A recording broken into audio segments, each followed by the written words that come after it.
Assalamualaikum warahmatullahi wabarakatuh. Welcome back to my YouTube channel. Kembali lagi sama aku Rika Firgian, si pria kampung. Nah, kali ini aku ada kerjaan buat nge-make upin klien, dia itu buat acara akad sama resepsi.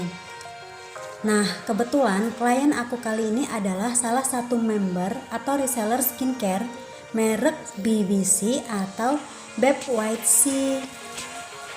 Nah, jenis krim yang satu ini itu banyak banget ditanyain apakah aman di make up atau bakalan longsor seperti krem-krem perawatan pada umumnya. Nah, ini adalah kondisi kulit klien aku sebelum aku make up. Kebetulan dia bilang kalau udah stop krimnya selama 1 bulan terakhir.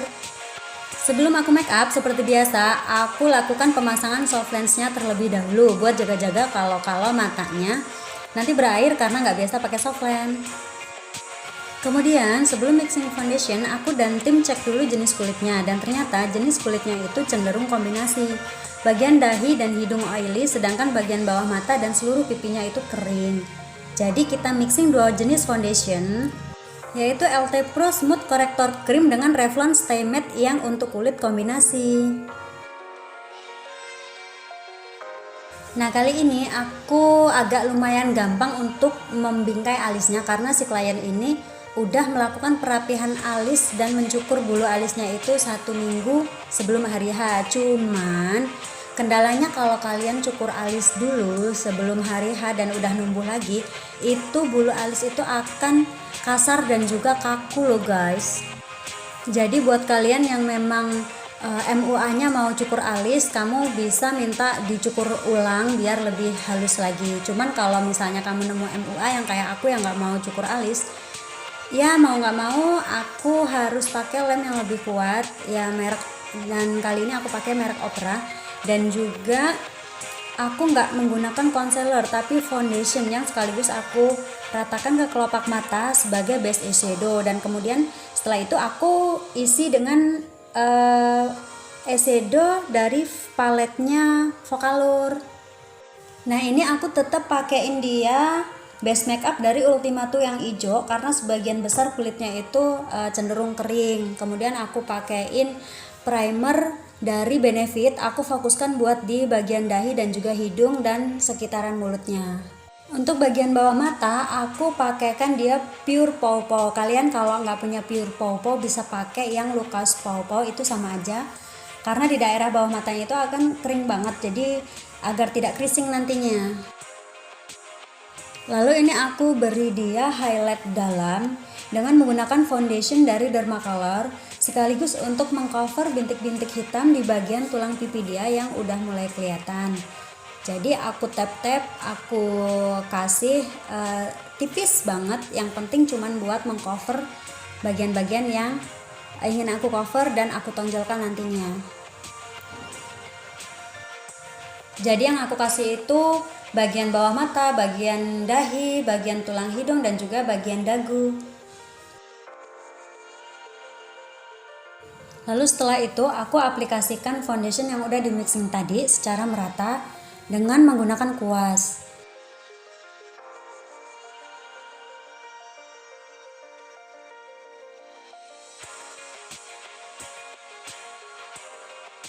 Setelah aku blend foundationnya, kemudian aku aplikasikan shadingnya di bagian hidung dan juga bagian pipi.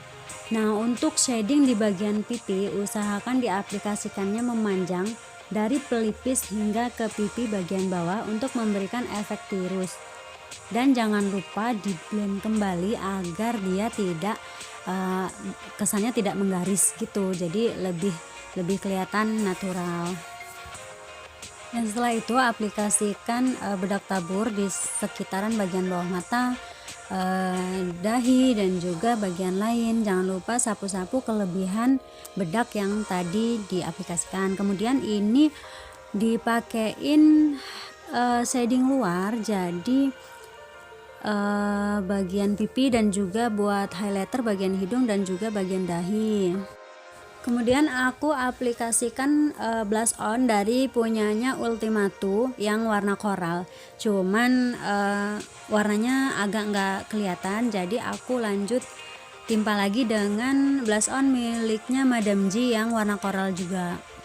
Kemudian aku semprot pakai face mist saffron jam-jam dari punyanya Estetik Official agar make upnya nanti ngeset dan juga tetap stay. Setelah itu aku lanjut ke bulu mata. Aku pakein dulu eyeliner spidolnya Wardah, lalu setelah kering aku aplikasikan lem bulu mata dari Opera. Aku ulangi hingga 3 lapisan karena mata klien aku ini cenderung monoloid. Untuk bulu mata bawah dia, aku pakein maskara dari Madam C. Sebenarnya bulu mata klien aku yang bagian bawah ini udah cukup panjang, cuman aku mau tambah lagi agar terlihat matanya lebih berbinar. Nah, ini dia hasil make upnya sesaat setelah selesai make up, dan hasilnya foundationnya nempel dengan sempurna. Tidak seperti wajah-wajah perawatan krem gitu loh. Ya mungkin juga karena si klien udah berhenti cukup lama, yaitu 1 bulan. Tinggal kita lihat nanti reaksi kulitnya setelah akad. Biasanya kalau yang nggak tahan dia akan mulai bereaksi. Karena aku pernah juga nemu klien yang pakai krim perawatan suatu merek tapi tetap longsor setelah akad meski udah berhenti selama 3 mingguan gitu. Nah, ini dia foto-foto dulu sebelum akad nikah dimulai, dan beberapa saat setelah foto-foto ini hasil makeupnya itu masih stay dan masih bagus aja. Mudah-mudahan nanti setelah akad juga masih bagus. Cuman aku agak khawatir di bagian dahinya agak sebelah pelipis gitu, soalnya tadi agak lebih kegeser.